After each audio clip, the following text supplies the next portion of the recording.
Okay, we're learning, guys. Good morning, gentlemen, ladies and gentlemen. We are learning today about the end of all anti-Semites. This book, Chassidic Discourses. We're learning the end of all anti-Semites. Now, remember, it's so important not to get stuck in the superficiality of our perception.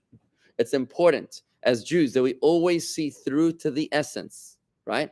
Imagine you married someone based upon the superficiality of that person alone. Can you imagine that? How tragic would such a relationship be? When you marry, you look deep into the personality, into the ambition, into the soul of that person.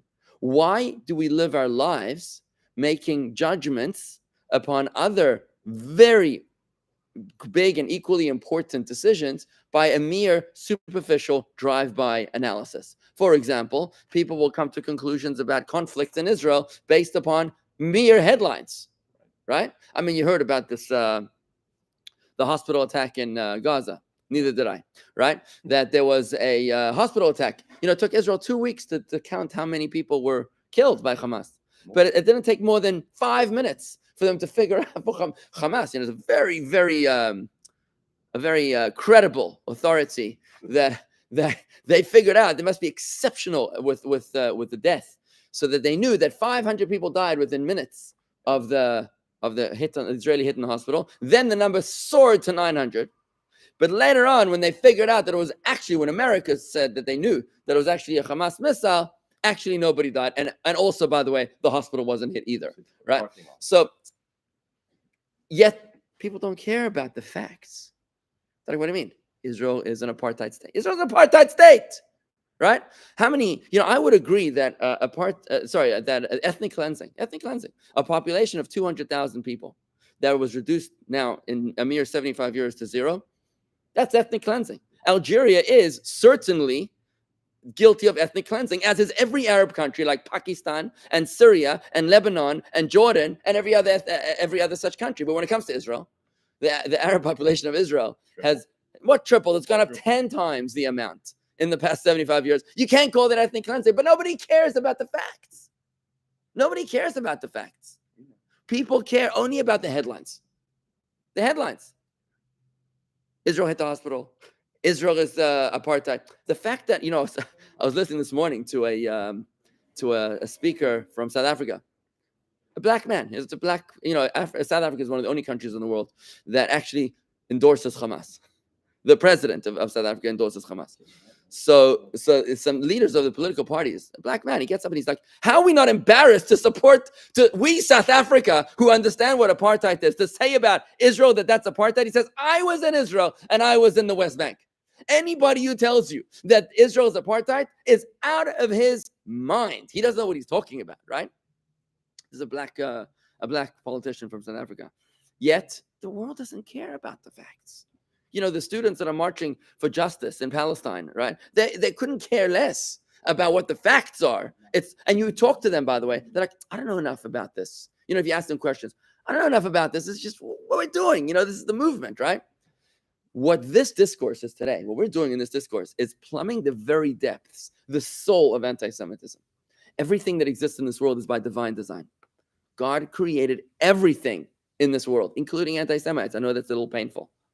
But that means that everything in this world has an outer and an inner, has a body and a soul. What is the soul of anti-Semitism? That is what we're discovering in this incredible discourse, which begins on page 379, but we're way past that. So what we've discussed so far is that the soul of anti-Semitism is this anti-Semitism in the world around us is a projection of anti-Semitism within us. We say that there's a Jew and an anti-Semite inside of each and every single one of us. Every Jew has a Jew and an anti-Semite within. God created us that way, right? Ever since we ate the fruit of the tree of knowledge in the Garden of Eden, we have internalized evil within us. It's called the animal soul, whose marketing arm is called the Yetzer Hara, the evil inclination. That's what the anti-Semite is within us. Now, the way that you handle your relationship with your anti-Semite within is what's going to result in the projection in the world around us. Ultimately, the Torah tells us that all anti-Semites will come around and become Philo-Semites. Beautiful. Philo or philo? Either philo. Philo-Semites. Lovers of Jews. Why is that? Because your animal soul, your natural soul, will be influenced by your godly soul. That's why. Because after long enough exposure, your godly soul will influence your animal soul to be a mensch, right? You are who you hang out with. Today we talk about how your 5 most frequent associates. You are the aggregate of the 5 people that you spend most of your time with. Think about that.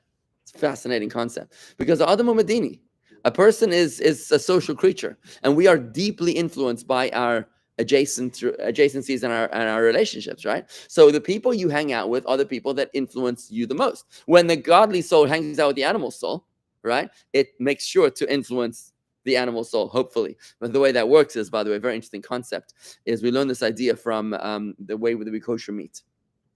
In order to have kosher meat, it's got to be, first of all, a kosher animal, but it's also got to be slaughtered in a kosher way. And even after that, it's still got to be salted to remove the blood, which is not kosher. How do you remove blood from meat? You have to salt it. The salt removes the blood, like the salt removes water from the snow in order to melt the snow, right? Is that correct? No, it takes out the liquid, which is what melts it. It melts the snow, right? So salt extracts the blood from the meat. The question the Talmud asks, how do you know that the salt is taking the blood out of the meat? Maybe the salt is putting the blood into the meat. That's the question the Talmud asks. If salt is about transferring from one to another, then how do you know the salt is taking it out and not putting it in? And says the Gemara, as long as it's busy with extraction, it cannot be occupied with infusion. Since it's so busy with removing the toxin, therefore it cannot be busy with infusing the toxin. It's one or the other. That is a principle that we learn, and I teach this to my kids, that if you're living in a society where people are different to you, and you want to influence other people, how do you know you're going to influence them and that you won't be influenced? Maybe they'll influence you. If you're living in a secular pagan culture, how do you know that those people won't influence you? How do you know you'll influence them? You got to learn from the salt of the koshering of the meat. As long as you're confident and know who you are, as long as you're busy with spreading your message, you won't be receptive to theirs. But when you don't have a message to spread, then you're just plain neutral, then you will absolutely be influenced by them. You see where I'm going with this? So, and the same applies not just to kids, but to us as well. We live in an American culture, right? Which is sometimes without a soul. The soul, the religion of America, the Mecca of America is the commercial malls, and the religious holidays are Labor Day sales and Memorial Day, furniture discount sales, right? If this is the culture that we live in, how do you know you're not going to be influenced by them? So you need to make sure that you're influencing others. If you're influencing the people around you, then you will be strong. But the moment that you let that go, they will influence you, right? And that's what's happening with the godly soul and the animal soul. For thousands of years, these two have been struggling within each of our persona.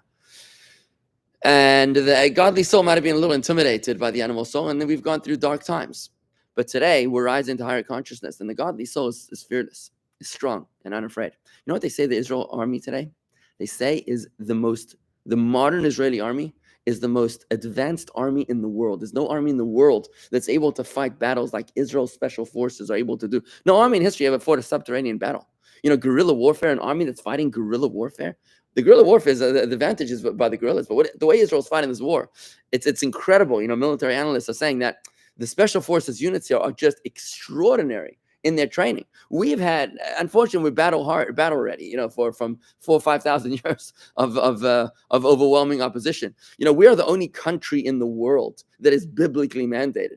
There's no other country in the world that isn't stolen land via conquest. We're the only country in the world that's actually given by divine mandate, right?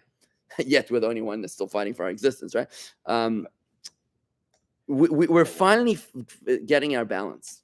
We're finally feeling strong enough to be able to tell the world this is our land, to be able to show the world that we're not afraid to fight. We're not afraid. The head of the ICC, the International Criminal Court, another genius, decided to come to Israel the other day. Israel says, no, thank you. We're going to prosecute war crimes ourselves. We don't need to subcontract international war crimes. We can handle it ourselves. We have independence. We're big boys, right? Israel is growing up. The Jews are standing up for themselves. And within ourselves, I believe that's a projection of what's going on inside ourselves, because we around this table are manning up and saying, I am not afraid. I don't need to subcontract my Judaism to the rabbi. I don't need to tell the rabbi, you pray for me, or by me sending a donation to somewhere, that's how I'm absolving myself from my religious obligations. No. I'm taking responsibility myself. And by us standing up and conquering our own internal anti-Semite, our own internal animal soul and evil inclination, we're thus manifesting and projecting that in the world around us, giving Israel fearlessness. We showed a video the other day where the Rebbe was talking about not being afraid of the nations when it comes to Israel's wars. And somebody commented to me that it's frustrating. It's frustrating that Israel has shown such fear. With the minute we won the 6-day war, we started talking about giving back land, right? Imagine somebody breaks into your house, God forbid, with an axe, right, and starts assaulting you, God forbid, and then you overwhelm them, and then they go to the police and they say, this guy stole my axe. And you're like, oh, yeah, sure, of course I'm going to give you back your axe. You got to be out of your mind, having zero self-respect, like less than zero self-respect, to think that you're actually going to return that axe. Right? Yet this is exactly what the world demands of Israel. And we like sheep to the slaughter. We're like, yeah, of course we're going to return this land to you. You attacked us from this land. It's our biblical land. Nevertheless, no, we're going to return it to you. When we show fear, we're treated like garbage. Right? And that's what's happening. So this person was expressing frustration, legitimately frustration. And what I was saying to them, based on this discourse, is that when we show fear within ourselves, to our own anti-Semite, that's what causes Israel to be afraid. But when you're fearless within yourself to your anti-Semite, when you say, listen, I got to tell you, it's like the Jews I met yesterday. I met a doctor, a very prominent doctor in this community yesterday. And he says to me, Rabbi, the medical profession is broken because they're kicking God out of medicine. And you cannot properly study medicine without believing in God's miracles. I met another Jew yesterday, a prominent lawyer in this community, who was raised very reform, and he doesn't even know what tefillin is. But yesterday he made the pledge, he laid tefillin, and he committed to laying tefillin every single day for the rest of his life. He took on 1 year at least. But he's experiencing an internal seismic shift as in the middle of the meeting. As soon as we purchased the tefillin, we read the news headlines during the meeting. The hostage was, the IDF hostage was located and brought safely home. We are expressing fearlessness within ourselves. And because we're doing that, that's the soul of anti-Semitism. When you're dealing with the root, then everything else falls into place. Ground zero of this battle is not in Gaza. Ground zero of this battle is not even in Tehran or in Lebanon or in Jerusalem or Tel Aviv. Ground zero of this battle is right here in your own heart. So stop shouting at the television screen. Right? Turn it on. Right. And you know what? Marching in front of the UN, maybe it will help, maybe it won't help. I don't know. I'm not sure. Going out and doing all sorts of political activism, probably it helps. But you want to know the soul of the war. The soul of the war is within yourself. And when you can man up and talk to your grandchildren and write them a letter and say, this is what this war is about. I need to see that letter. This is what this war is about. Please, you didn't send it to me. I didn't think so. Maybe you did. I don't know to say. I was looking for it. I was waiting for it. But when you go out and you tell your grandkids, this is who we are, and this is what we're fighting for, and this is why we're fighting, and this is why we're not afraid, what you're doing is you're infusing strength into your family unit, into your wider circle, and the nations of the land see the fearlessness within you, and that manifests in the world around you. So let's take a look at this idea. Let's take a look at this idea within the text over here. We're going to get a little bit more nuanced into the difference between the godly soul and the animal soul. The godly soul and the animal soul, the difference between them is that the animal soul is instinctive and the godly soul is mindful. What does instinctive mean? It means that the animal soul is nothing bad about it. It just likes to self-serve. It just wants to serve itself. Eating, drinking, procreating, sleeping, whatever it needs to do to serve itself. It cares only about itself, and there's nothing wrong with that. It's self-centered, like everything else in this world. The godly soul is purpose-driven, not self-centered. It's purpose-driven. It does what it does because that's what God wants, because this is my mission. This is why I'm here, right? So it's intellectually oriented. Godly soul is intellectually oriented. Animal soul is emotionally oriented. This manifests in the most beautiful way when it comes to their own existence.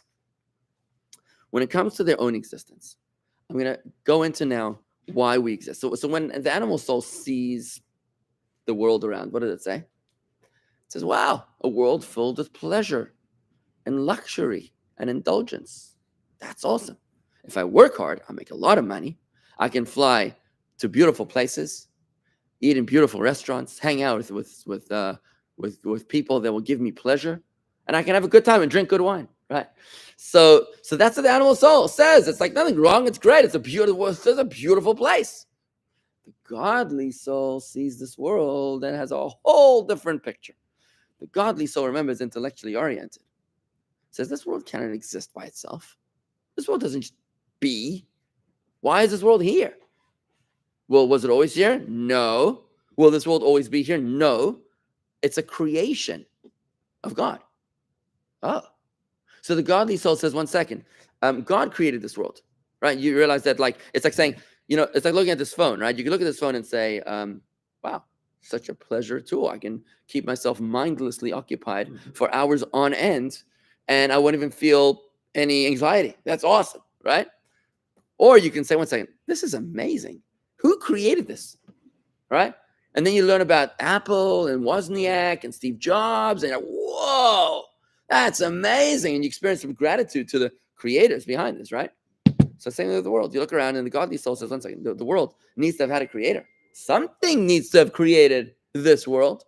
Why would he have created this world? This becomes an interesting discussion now. And now you get into the doctrine of perpetual creation, which we've discussed previously, but just in a nutshell.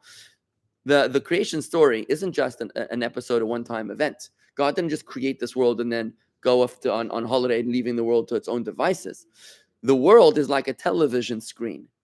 As long as it's plugged into the wall socket, the image loads up on the screen. But what happens if you pull the plug?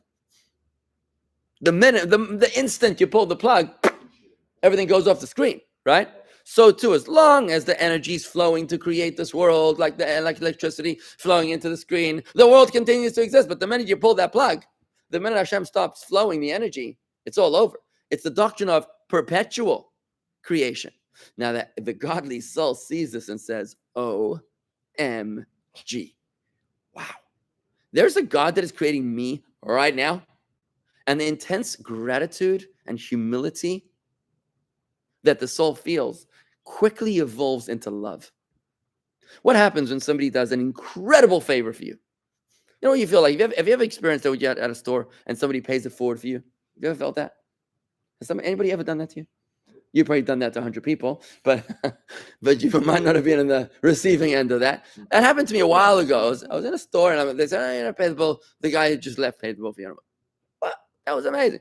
I was in a restaurant in South Africa and somebody did that to me. I didn't even know who it was. I had no idea. But you should feel like, wow, that's so cool. That's so nice. Somebody actually cares about me that much. So I'm putting on a keep on growing a beard too, so I can get the. I don't know if it's got to do with the beard. But anyway, so when somebody does something nice to you, you feel a sense of gratitude.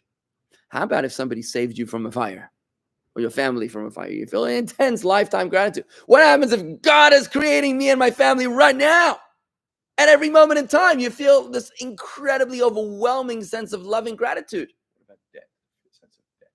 It's a positive debt, indebtedness and gratitude. Yeah. But where you feel like, how could I ever possibly harm this person that was so good to me?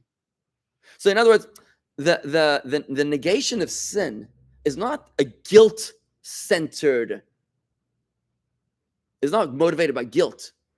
The negation of sin is motivated by love. Joy. By joy. What do you mean? This person, I love this person. I'm so great. I'll do anything for this person. And that's how that godly soul thinks. You see what I'm saying? The godly soul is thinking an intellectual approach to life. This is the manifestation of the difference between the godly soul and the animal soul. Mindful living versus instinctive living. If you can overcome your instinct, yes, your instinct wants to eat like an animal, right? Just to eat with abandon. You couldn't care less what the food is, as long as it looks good, as long as it tastes good. Doesn't matter if it's going to kill you. That's later. We're not thinking about that, right? The godly soul is wise, is educated, is conscious, is aware. And that is what we're doing to neutralize the anti-Semite within ourselves. Let's take a look at this idea. In the text, it's on page 381, middle of the page. We're starting the second and final paragraph of this discourse, the end of all anti-Semites. Okay, so the creation of man differs from that of animals, and that his creation is described with the word vayitzer in the creation story. Vayitzer, we mentioned this earlier, has two yuds as an extra letter. Yud. Vayitzer means and he created, right? But when he created man, it has an extra letter yud. Yud has the numerical value of 10. So there's two letters over there which have the numerical value of 10. It seems like a spelling mistake. While that of the animals, the creation of animals is described with the word vayitzer with one yud. Why is that? We said yud means 10, and it's a number, right? The letter yud is the number 10. 10 is the faculties of the soul. The animal has 10 faculties of one soul. But the human being has two souls, has 10 faculties times two, a godly soul and an animal soul. Man's creation involves two yud because he has a godly and both a godly and an animal soul. Each possesses 10 faculties. What are the 10 faculties? 3 of which are intellectual and 7 of which are emotional. What are the 3 intellectual faculties of the soul? 3 intellectual. Chabad, Chachma Bina Das. Chabad, Chachma Bina Das. Idea, understanding, and feeling. That's it. Those are the 3 intellectual steps of understanding anything. You got to go through the burst of inspiration, the understanding of the idea, and then applying it personally. Right? Those are the 3 steps. And the 7 emotions are kindness, strictness, compassion. We're going to learn about this in the World of Kabbalah seminar later today. Although intellect and emotion exist in both the animal and the godly soul, both souls have intellect and emotion. The essence of these qualities in the former, the animal soul, is quite different than in the latter, in the godly soul. What's the difference between the 2 souls? The glaring, and this is just repeating what I just said, right? The glaring differences between the faculties of the godly and animal souls help us ponder their essence and understand their manifestations. When we do so, we're doing a little bit of a deep dive now into under the hood, into who we are and how we operate. When we do so, various logical and observable phenomena lead us to conclude that the godly soul is primarily intellectual. The emotions of the Yetzer Tov, the goodly inclination, enable the intellect of the godly soul to spring to life. Yetzer Tov is the inclination for good, the good inclination. So the good inclination is the manifestation of the godly soul, which manifests primarily its intellect, because it's the godly soul is an intellectual, is motivated by intellect. It's a thinking being. The animal soul, however, is primarily emotional. I'm calling it instinctive because it does stuff that just feels good instead of stuff that's makes sense. Consequently, the intellect of the Yetzer Hara, the evil inclination, is emotionally based. Even the intellect of the animal soul is driven by emotion. Who's the boss here? The intellect or the emotion? In the godly soul, the boss is the intellect. In the animal soul, the intellect is the servant.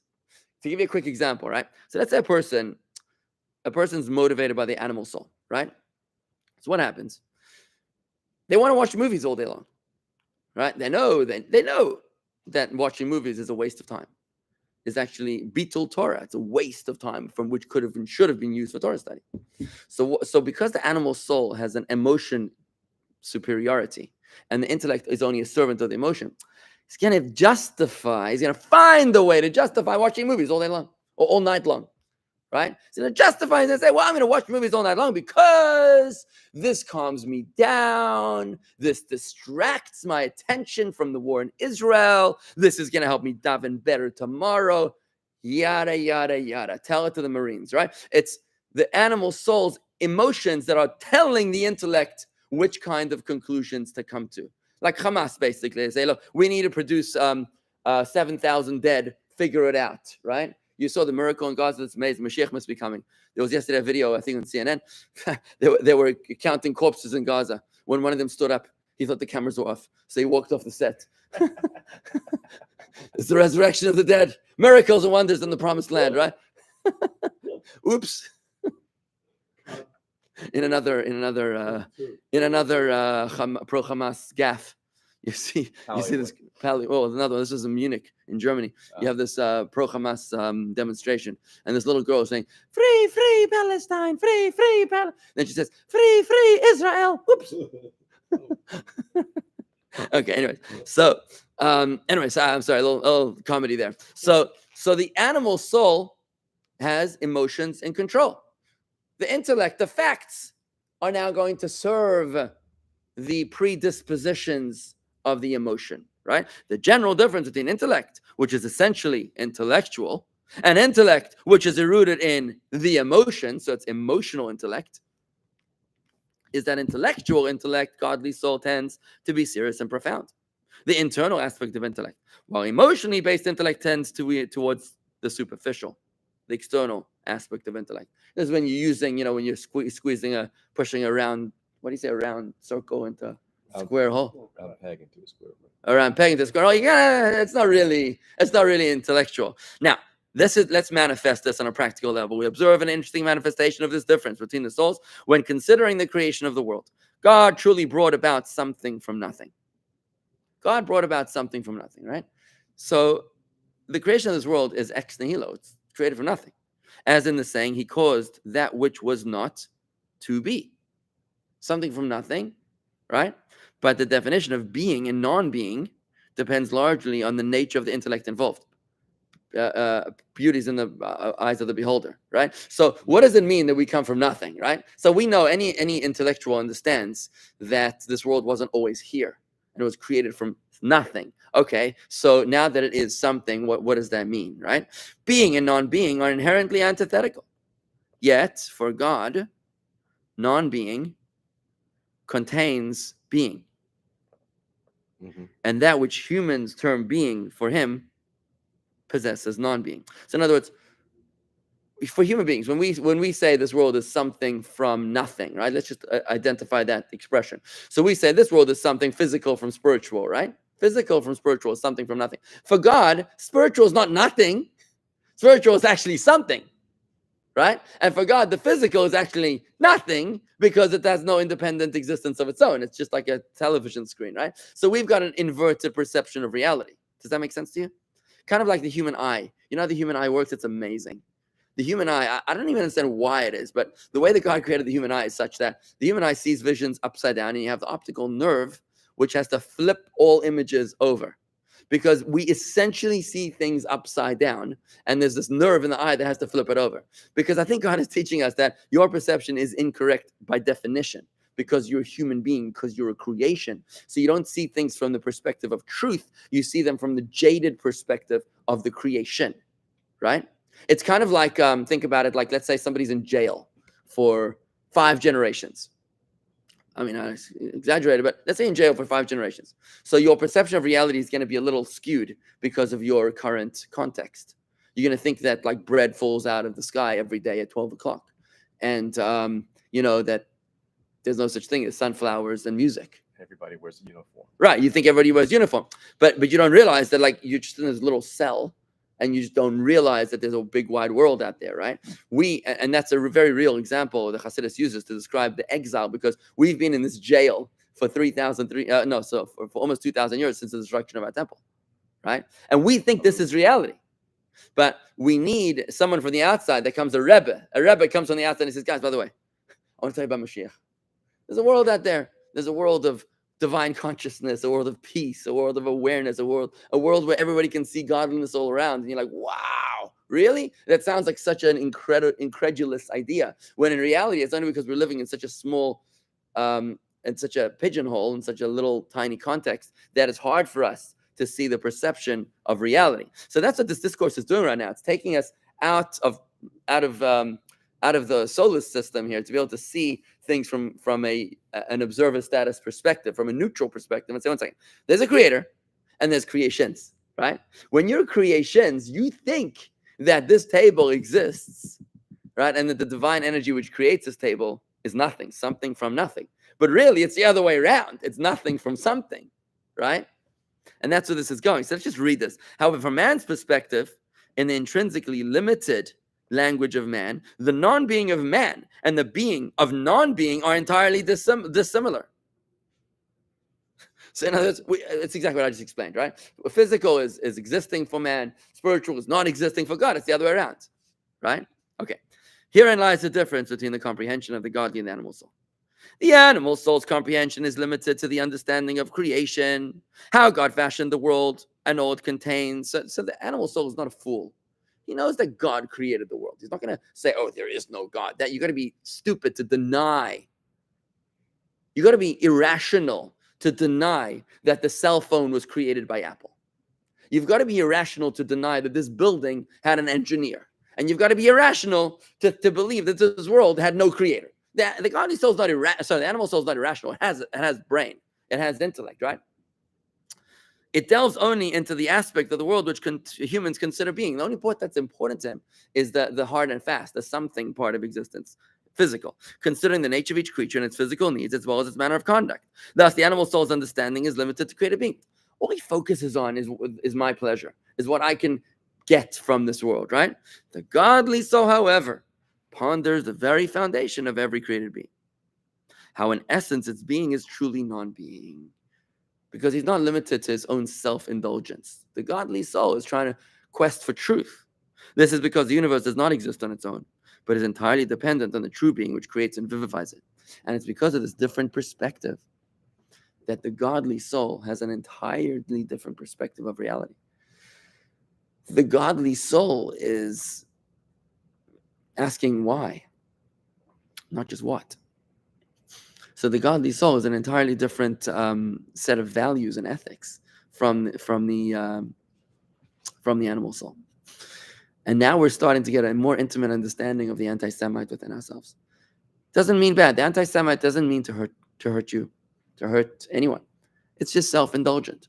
It needs to be educated. It's like a brute caveman that needs to learn how to read and write and cook and use the lavatory and just how to cut his nails and trim his hair. Speak like a mensch, right? You got to take this caveman and turn him into a mensch.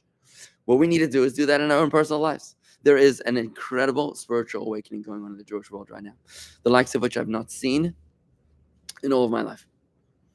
The Jewish community is moved beyond words, and some of that is expressing itself in fear.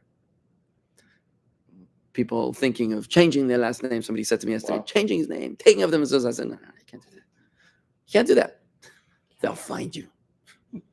Can't do that. It's not a help. You can run, but you can't hide.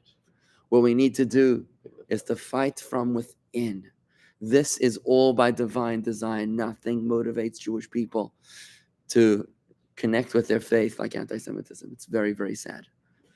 But it's the truth. And we need to take the inspiration from the soul of anti-Semitism to say, yes, those people are evil and they will be held accountable. We read about it 2 weeks ago in the Torah, last week in the Torah portion, the covenant of the parts. God says your children are going to suffer in a land not their own.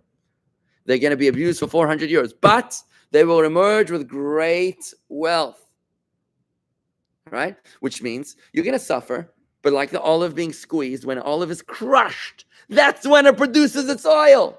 Imagine you tell the olive, produce the oil, but we don't want to put any pressure on you. What's going to happen? Garnished. Nothing's going to happen.